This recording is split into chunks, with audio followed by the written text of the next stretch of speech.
Hey guys, since you can't be here in class to hear the next chapter of The Toys Go Out, I thought I'd read it to you.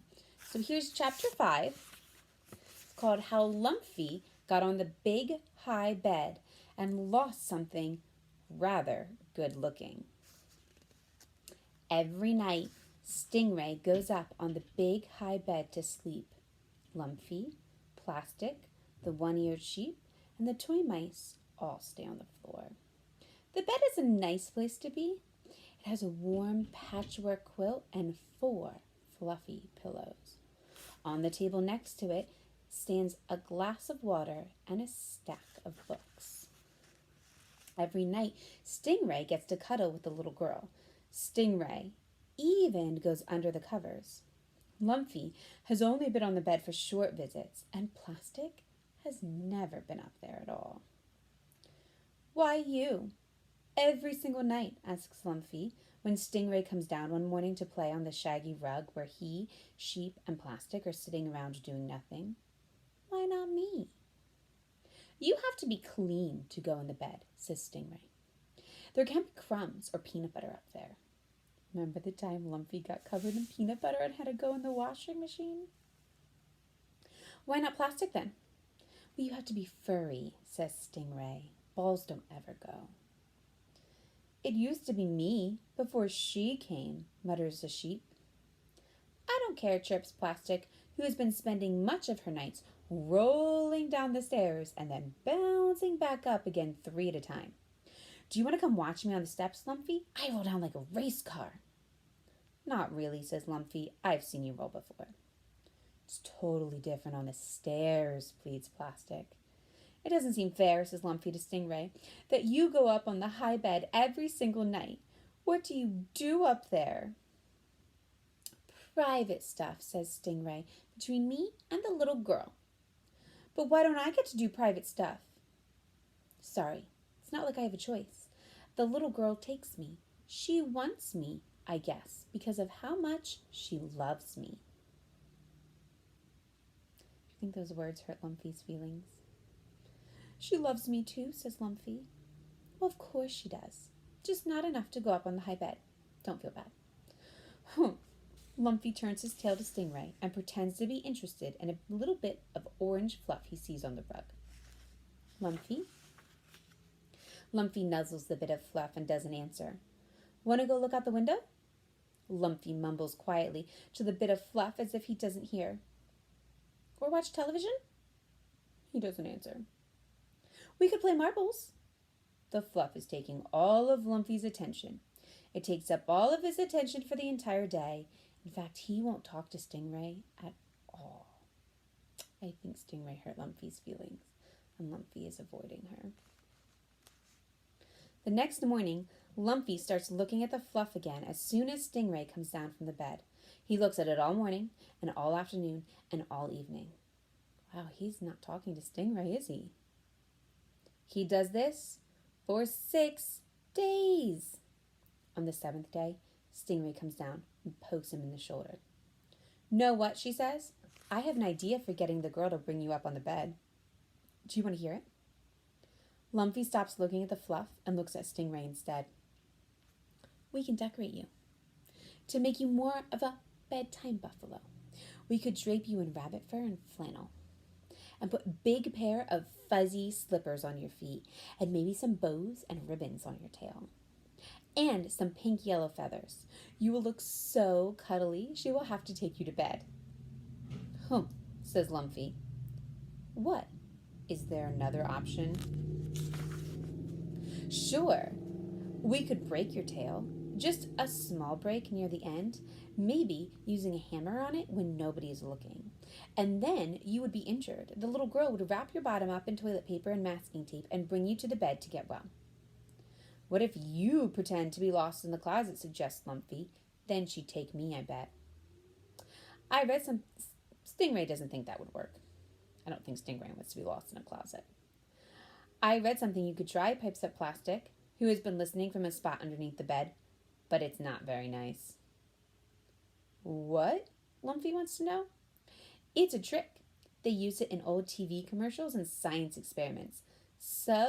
limb in all messages. Ooh, submarine messages, cries Stingray. Why didn't I think of them before? What are they, asks Lumpy. It's too complicated to explain, stalls Stingray. Isn't it plastic? Stingray doesn't really know, does she? She's just pretending she knows. Plastic pauses. I can explain, she finally says. Oh, sure. That we could do, says Stingray. You go ahead first. I read that in supermarkets, they used to have secret messages playing very quietly under the music that people didn't know their brains could hear. Begins Plastic. Messages that would say, buy sugary cereal, or you need to eat a lot of meat, buy it here. The messages would get the shoppers to do what they said. Well, this isn't a supermarket, says Lumpy. Duh, says Plastic, but we could do like this. Stingray could whisper in the little girl's ear while she's asleep. When the little girl wakes up, she'll think whatever Stingray has told her. Ooh, Stingray is silent for a moment. What if I whisper, don't eat your vegetables? Or sit in front of the TV all day like a giant wet noodle? Or cheat at the card games? What if my submarine messages buy Stingray lots of presents? Will she really do whatever I say? Stingray feels a thrill. Plastic rolls side to side nervously. Forget I told you about it. It only maybe works anyway. If it maybe works, I want to try it, insists Lumpy.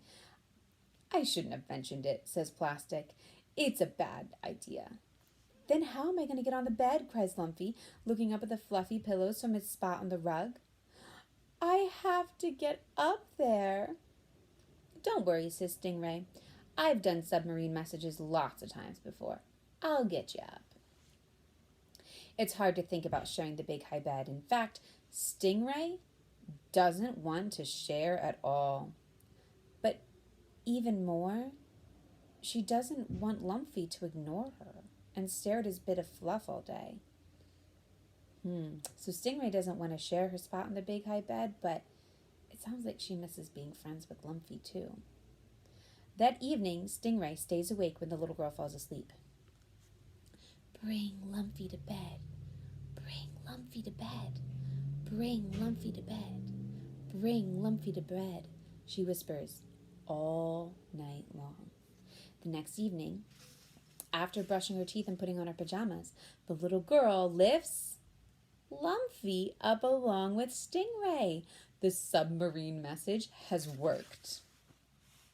Lumpy is so excited. Cool white pillows, patchwork quilt, warm flannel sheets, private time. He can hardly believe it's true. But here's what happens up on the high bed. Not much. The girl's father reads 3 stories aloud. He sings a short lullaby. The girl kisses her father 4 times. He turns out the light and leaves. Then the girl kisses Stingray and Lumpy and tucks them under the covers and goes right to sleep. Stingray goes to sleep too. Lumpy lies there and stares at the ceiling. He stares at the clock, which glows in the dark. He stares at the curtains, blowing slightly in the wind. He doesn't feel sleepy. Psst, Stingray, he whispers. Stingray doesn't answer. Stingray, he whispers again, nipping her gently on the cheek. What? Stingray sounds muddled. Want to play I Spy? It's dark. I can't spy anything. I need a drink of water, moans Lumpy. No, you don't. Then I need another story. Will you tell me a story? This sounds like you guys avoiding nap time. I can't think of one now, says Stingray. I'm trying to sleep. Want to sing Camptown Races? No. Just a little bit? I think it will help me relax. Camptown Racetrack song is a sing-a-song. Do-do-da-da-do-do-do, mumbles Stingray softly and closes her eyes. Lumpy stares at the ceiling again. He stares at the clock. He stares at the curtains. He still doesn't feel sleepy. He crawls to the edge of the high bed and looks down. The toy mice are playing leapfrog. Plastic is reading one of the big books and rolling slightly side to side. The one-eared sheep is laughing with the wooden rocking horse in the corner. Lumpy sighs and rearranges himself on the bed. The problem is he usually stays up late. This time of night he likes to be doing stuff. Playing marbles or checkers or pick up sticks. Something. It's not his bedtime yet. Not even close. Bonk. Lumpy jumps down. It hurts his bottom when he lands, but he doesn't mind. He's so happy to be down again that he kisses all 4 toy mice with his buffalo mouth, then trots over to Plastic and offers to watch her roll down the staircase. Every night after that, the little girl takes Lumpy to bed with her. Lumpy feels he's got it made. All the importance of extra kisses going to sleep on the high bed, and none of the boringness. He just waits until the girl falls asleep, then hops down, bonk, and lives it up until midnight, when he, very cleverly, positions himself below the edge of the bed so it looks like he fell off by mistake, and goes to sleep till morning. Stingray feels this behavior is disrespectful. It's an honor to sleep on the high bed, she complains. You're not taking it seriously. She, Lumpy, and Plastic are watching cartoons in the living room while the little girl is at school. I'm not sleepy at 8, Lumpy says when the show goes to a commercial. Fine then, says Stingray. Don't get up on the bed. Well, it's not like I have a choice now. Lumpy is smug. The little girl takes me. She wants me. I guess because of how much she loves me. When it's bedtime, explains Stingray, you're supposed to get in bed and stay there until morning. Why? Because people bigger than you want you to, pipes up Plastic. That's why. Well, who knows the difference? Lumpy asks. The little girl doesn't know I'm hopping down. I know, says Stingray, and I don't like it. What she doesn't know won't hurt her, and I'm not sleepy at 8. Lumpy goes back to watching the cartoon. But the little girl is no dummy. She notices Lumpy on the floor each morning by the side of the bed. One night, she gets a length of shiny green ribbon and ties it to his tail. She ties the other end to her bedpost. You won't fall out now, sweetie buffalo, she says, kissing his head an extra time to make up for all the bumps he must have suffered in his falls. Stingray, look at my tail, whispers Lumpy when the lights are out and the girl's asleep.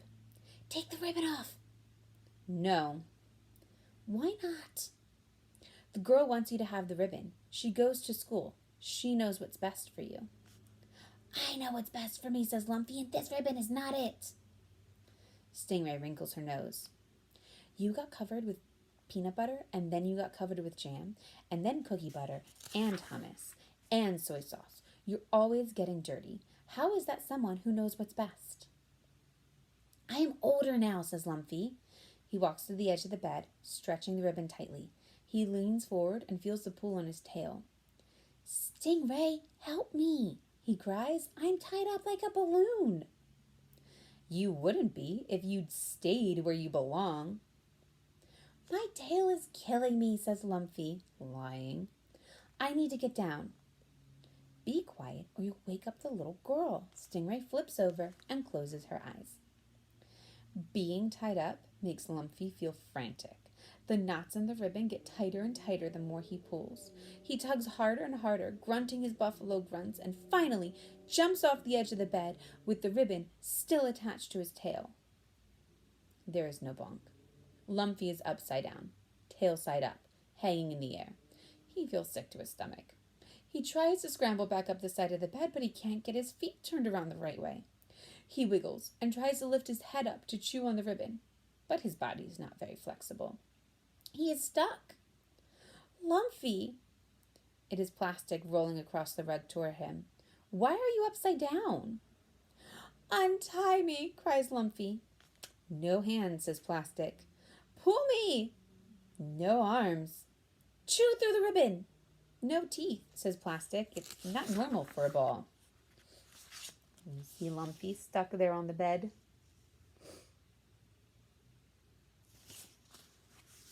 What can you do? Bounce. Bounce me then, says Lumpy. Please. Plastic rolls back to get a good start, and then she bounces herself hard at Lumpy, banging him against the side of the bed. Harder, cries Lumpy.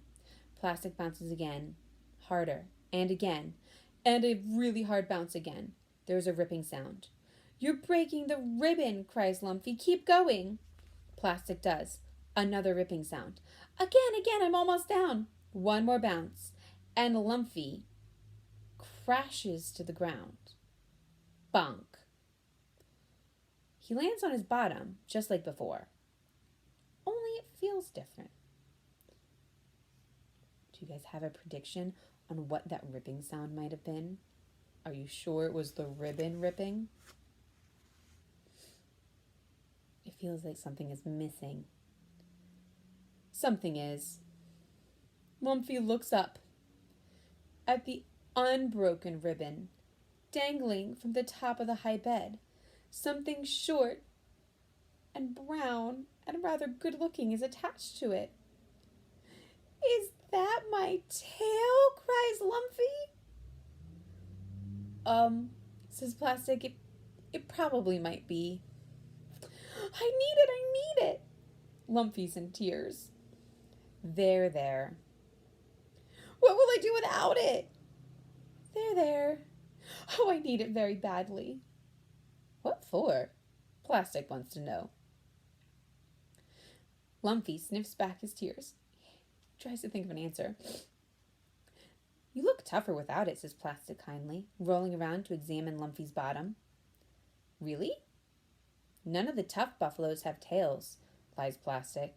I read it in the animal book. That's not true. They don't? It's the tough buffalo fashion. Lumpy thinks for a minute. Who needs a tail anyway? He sniffs. I don't, says Plastic. I don't either then, says Lumpy bravely. About an hour later, while Lumpy is showing his tail stump to Tuck Tuck in the bathroom, Plastic hears a noise from on top of the high bed. It sounds like whispering. It sounds like Stingray. It sounds an awful lot like a submarine message. Lumpy more for floor. Lumpy more for floor. The next day, the little girl wraps Lumpy's bottom in toilet paper and masking tape to help him feel better. But she does not take him to bed with her that night. In fact, she never takes him to bed again. Lumpy doesn't mind, though. He is leapfrogging and laughing and listening to Tuck Tuck explain about hand lotion and dental floss. He is staying up late. After all, he's not sleepy at 8. So it sounds like Lumpy finally got up on the bed, but didn't like it very much. So now he's happy to sleep on the floor. What I don't know is, did he ever get his tail fixed? Maybe the girl's mom was able to sew it back on. Maybe we'll find out.